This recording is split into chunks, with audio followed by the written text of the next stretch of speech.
Okay, sounds on here, right? Alright. Alright. So, I'm the Terrific Tracy, and this is Mendel Palace, known in Japan as Quincy. This was Game Freak's very first game, and it was pretty much made by the whole team, everybody did Pokemon. Ken Sugimori did good art for this game that you don't see on the American cover at all, but it's very beautiful on the Japanese cover. And music's nicely composed by Mr. Junichi Masada, or however you say his name. I might butcher them, but anyway. Really neat game, so I'm going to go ahead and try getting into it. Time will start when I press start on one player, and I'll explain more as we get going.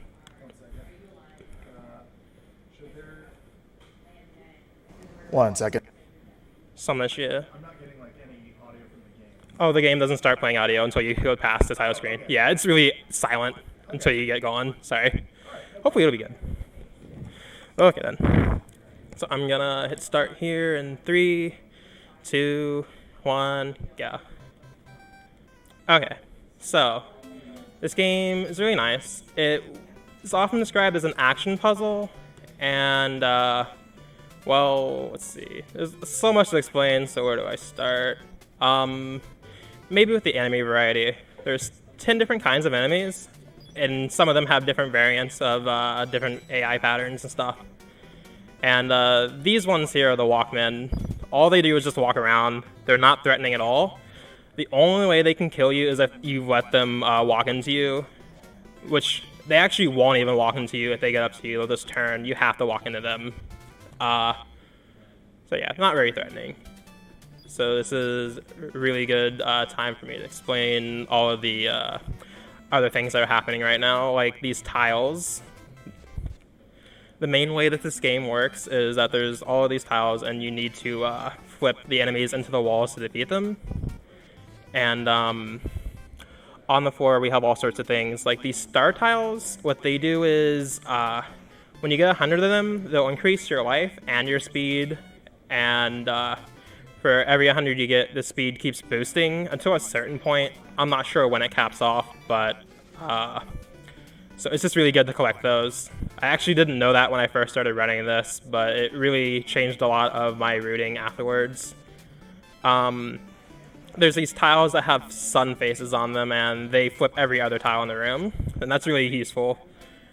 It's basically what's used in most of the run, but there's other rooms where you need to strategize better, because they get really complicated with the different enemy AIs.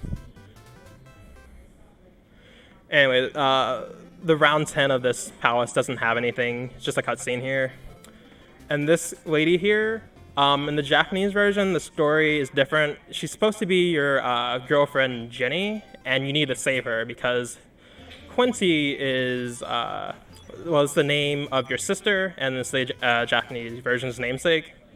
She apparently gets jealous that you have only been spending time with your girlfriend and not paying her any attention at all, so she just kidnaps her, which I guess is a cool story. The US version changes things a lot and makes it more like a princess named Candy gets trapped in her dreams, and you have to defeat all these demons or whatever in them to save her or something crazy like that. But I kind of like the Japanese story a little more. Not that it really matters. The gameplay is pretty much the same. Anyway, this enemy here is called the Jumper. And they're a bit tricky to defeat because, well, they all jump around a little differently. Dang it. And as you can see, trying to hit them all with these can be a little tricky at times. That was a bit of a mistake, but it's going to be fine. But that's a good way to show, for example, how you want to time those very properly. And also part of why I routed my stars this way. I come into this palace initially with without any kind of speed boost because one of the first rooms I do is better without it, because otherwise I'd miss sweeping them all at once. But then literally afterwards I wanted to be able to hit some of these other ones, which is a bit interesting, Just a little more technical stuff going on. Now, there's these different varieties of them that we're seeing. You don't get to see too much of how these enemies behave in this run, unfortunately, but if we have any time afterwards, I would like to show off a few neat things. So this game has a lot of charm. But yeah. enemy AI is easily manipulated for most of them. Other ones are a little more tricky, but we'll get to those later. Anyway, that's the first boss stage that we'll see, and this guy, I don't know his name, but he's gonna reappear a few times with slightly different patterns. That one was pretty easy. Just move up and he follows you. Simple as that. Now, here at the Artist Palace, these enemies are really interesting. They're probably my favorites, but you don't get to see anything about why I like them in the run. So we kill them immediately. But what they'll do is they'll stop and they'll draw around on the tiles. And if they draw on those tiles, then you don't get to flip them at all. But it's really cute though. They'll draw a bunch of different things, and some of their drawings will even come to life, and you have to defeat them too. But yeah. Let me think. Something else worth mentioning, I guess, is these little tiles here. I don't think I've touched too many of them, but they send out shockwaves in whatever direction they're facing. So they're kind of like the sun tile, but just, well, not everywhere. And, well, they're definitely in handy, but I'm not really trying to touch them right now because starting in this palace, if you go on this route, underneath a lot of these other tiles are respawning tiles, and they'll just literally make more of these enemies appear after you've defeated them, which is not good at all, of course. If you finish a level and then uncover a respawn tile, what'll happen is the level will then start playing again, or rather, it'll just keep playing. It's honestly a little neat because the music will stop and then it'll start up again, like as if it was just like resuming. It's really cool.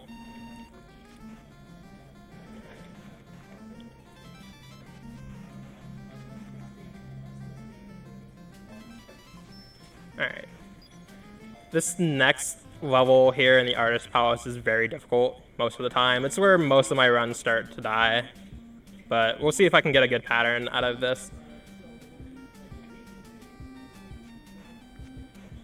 Alright, it seems like it's good so far. Alright, I got like the second best one. This is fine. So yeah, I don't know if I stressed it enough that enemy patterns are based on your movement. And it gets very, very like finicky later. Like you have to be very precise about where you're going on the screen, or else they'll do all sorts of things you don't want. And some of the enemies are still so problematic that that just might happen regardless. This game is very hard to be perfect at like every room, but yeah.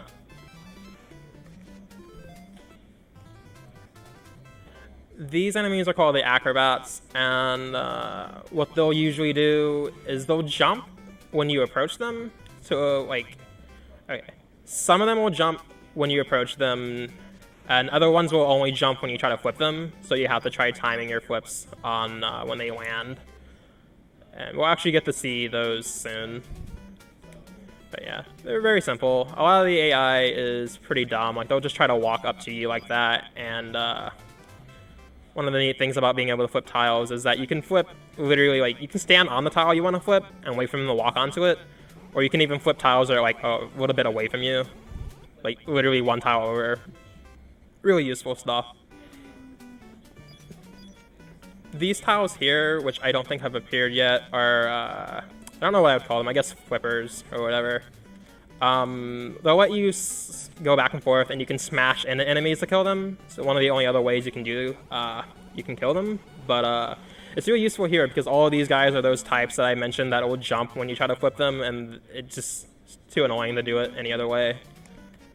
And this is one of the only rooms where I can't avoid doing that, so I just come over here and make them do that. Real simple.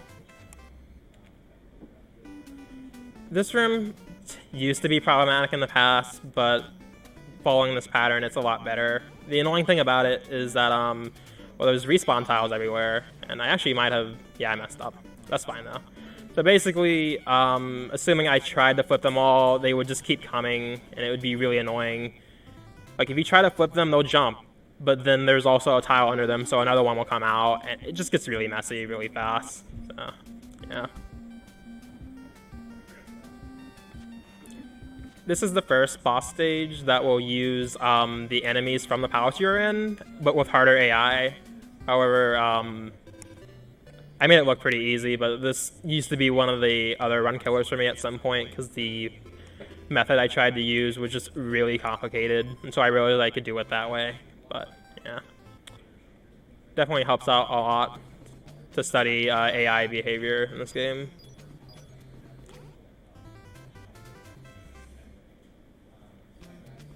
These guys are called clumps, and they're kind of like, I don't know, they're a little like sumo wrestlers in a sense. Like you could see that maybe soon. If you try to flip them, what they'll do is they'll kick the floor and send a shockwave down that direction that can flip you.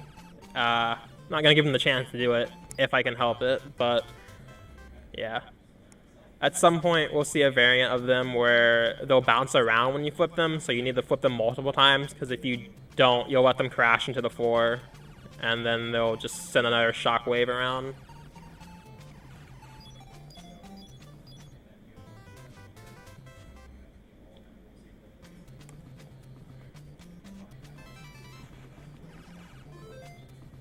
A lot of learning this game was memorizing where all these different tiles are, and then learning enemy patterns. But it's pretty fun. I definitely recommend playing this casually. Should anybody look into it. But yeah. So these are those ones that you need to flip twice, but in this stage it's easy to just kill them that way. I do have to wait, though, before doing that, because otherwise one of them will go past the wall he's supposed to get slammed into.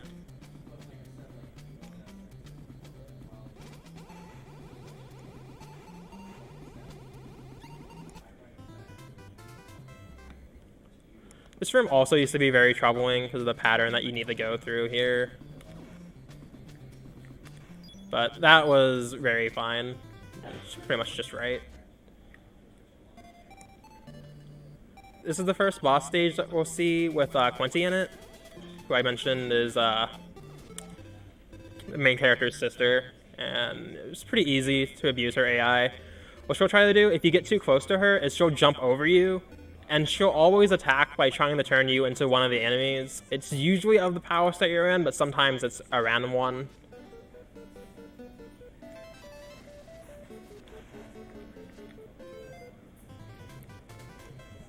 Let me see here. These ones are ballerinas. Pretty simple. They're not very intimidating at all. All they do is just go around the room crashing into stuff. Sometimes their AI will make them come at you, but they're not ever really directly aiming for you, so a little weird to explain, but I shouldn't die unless if I make some weird mistake. Like that. That was a bit of a goof, but it's fine. Misspaced my flipping a little bit.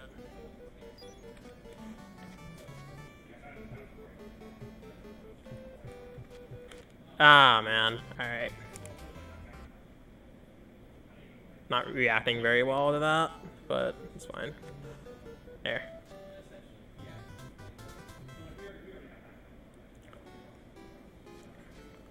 Anyway, something I don't think I've mentioned with those little tiles that change rapidly. Or did I mention that? I don't remember.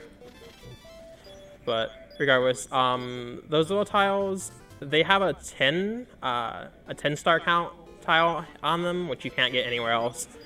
And they're really useful for adding to your star count. So what you usually need to do is you'll cover them up and then uncover them so that it restarts from the beginning, and it makes it a lot easier to get it. But they try to trick you sometimes by hiding respawn tiles underneath them, so you try to uncover it to get the 10 stars, and you end up making another enemy appear. It's very annoying.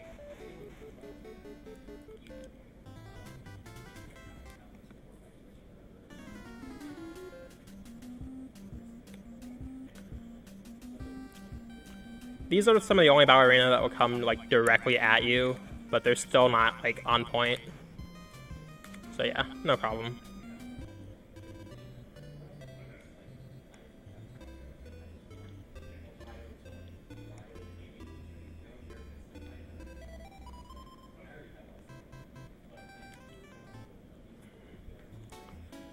These guys are the swimmers, and they're literally my least favorite enemy in the game, because casually they are very annoying. If you don't know where any of these sun tiles are, it's just a nightmare trying to fight them, because what they do is they'll swim across all of the tiles on the ground until they reach a solid block, and then they'll get up and then change where they'll get back onto the floor again. Oh my gosh, how did I miss them? Alright. Anyway. But what they do is when they swim, they push the tiles behind them around, and it just gets really messy really fast. And it's really troublesome trying to push them when they're ahead of you. Unless if you get them right when they dive like this, so that's usually the goal.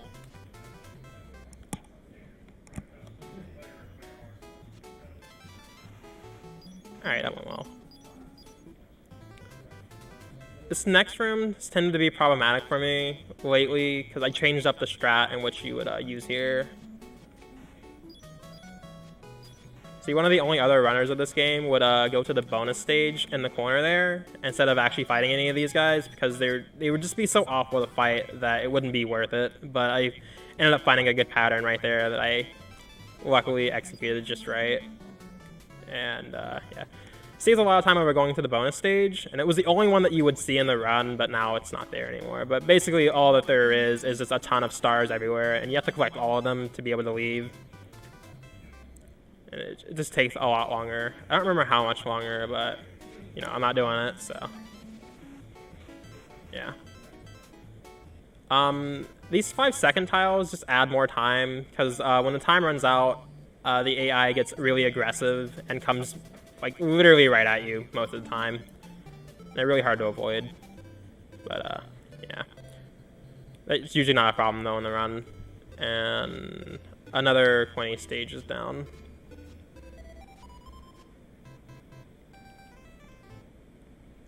All right, this is one of the most troublesome palaces in the run. These guys are called Mimis, or maybe it's Mimi. I don't really know the way it's supposed to be pronounced, but the joke is that they mimic you, so it's spelled M-I-M-I.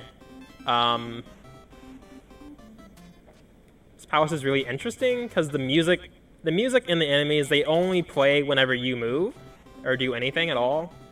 And if you pay attention, they literally copy my B presses to flip stuff.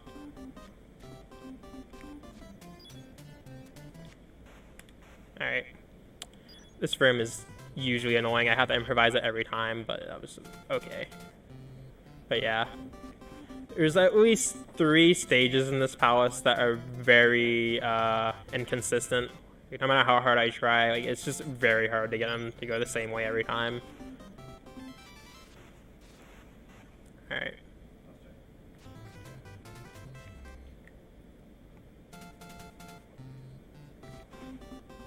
I don't actually know what the different Mimi variants do. They're mostly the same to me, except these yellow ones that we might see here. They move a little faster, but I don't really know the difference between these red ones and the other ones.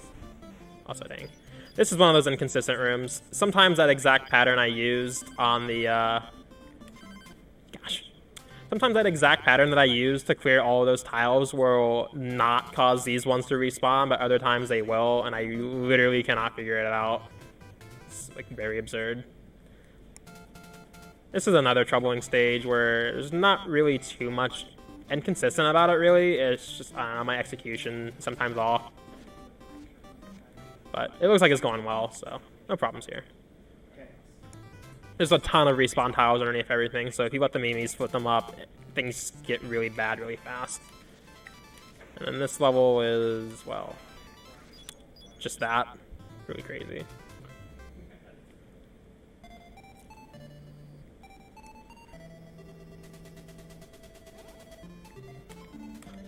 Now? Okay. That Mimi fight is a little tricky, because what she'll do is she turns you, Honey will turn you into a Mimi, and when you turn into one, you literally only move in whatever direction you're facing. And the easiest thing is to just turn right around and try to flip her immediately, because otherwise she'll just start shoving you down, and it's very difficult to fight her back. But yeah. Anyways, we're on to the second to last palace, and this one is just a mix of all the other ones. These are usually harder than the ones that you would get in their own palaces, but most of these are just fine.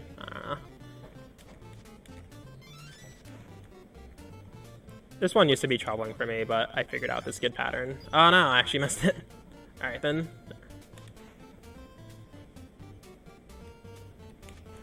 Alright, no problem though. Yeah, it's very tricky because they're all jumping at a different point and trying to time them all on the same one tile. It's not the hardest, but yeah, you can miss sometimes. These ballerinas are not challenging, though, which is good. These acrobats can be a bit annoying. What I'm trying to do is just to get them all to come into this space where I flip them. And sometimes they'll all come in together, and other times they'll come in one at a time, and it just... I don't know, I have to cycle through these panels on the floor, and it just takes a while when they all come in at a different point.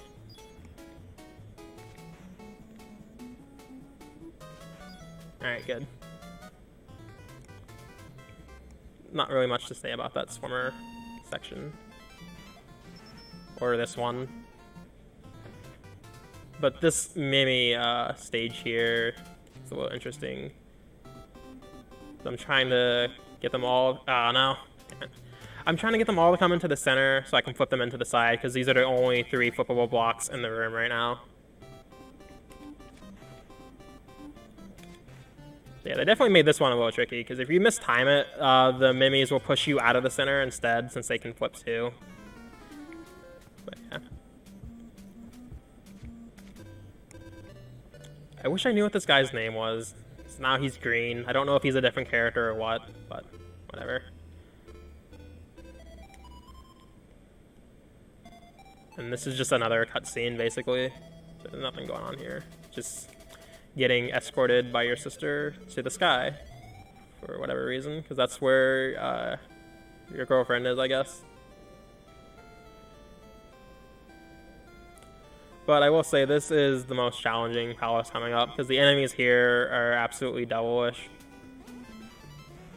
Like, their AI is still manipulatable, but they are the most annoying, because what these guys will do, they tried to make them smart. See, they won't try to get in front of you ever so that you can flip them, because they know what's going to happen, I guess. No. Okay. But they will try to approach you from the side at times, which is great, because then you can abuse that. But yeah, if you get in front of them, they'll just kick the floor at you, and it'll shove you around, and if you're between a bunch of them, they'll just shove you back and forth, and it's so maddening.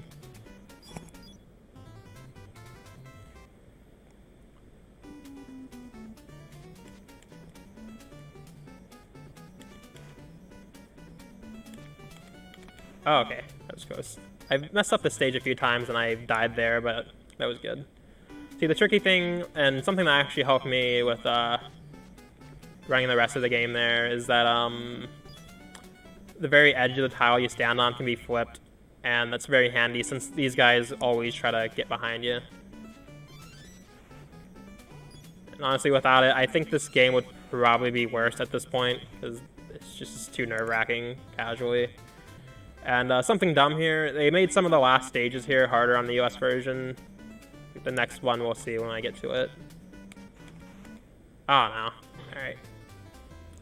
That's lame. That happens sometimes when you miss time your spin, I guess. But whatever. Easy backup there. This next room, though, it doesn't exist in the Japanese version. And it is very unforgiving, so I definitely do not want to screw this up. And I didn't. Good. See, what they did with this room, there's all these sun tiles, and then there's like layers and layers and layers of respawn tiles underneath it, and it's just so awful. Damn it. It's like, you'll try to kill them, and then it'll just keep coming and coming and coming, and it's just... I don't know who thought it was a good idea to put that in the game, but they really should never make a game again. Anyway, I'm pretty much at the end of the game now. The timing's gonna end when Quinny hits the wall. Just gotta wait for her, and it's over. Alright.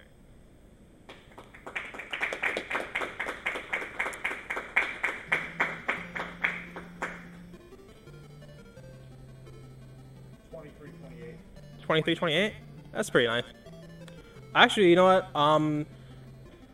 Before I started running this a few months ago, the record was a 23, 29. Yeah. I ended up lowering it by a bit over a minute, but it's really hard to play more precisely. But yeah. Would there be any possible time to show off anything about this game, or should we move on to the next one? Yeah, we'll probably move on to the next one. That's fair. All right. Before you go, we do. Before you stop off, I do want to. There are a couple of donations to read off. Oh, cool. We've got one from Elizabeth. It says, "Good luck with the runs today, Tracy. We're so proud of you." Got one from Pre-Dead Boys. Says, "Love you, Spooky." Pre-Dead Boys is a podcast. It's good. And we got one from Stoic Rose that says, "Yay, go Tracy, and good luck with your runs." Okay. Yeah. All right then. All right. Good job. Everybody, press 1 in the chat for the terrific Tracy and his great run of Mendel Palace.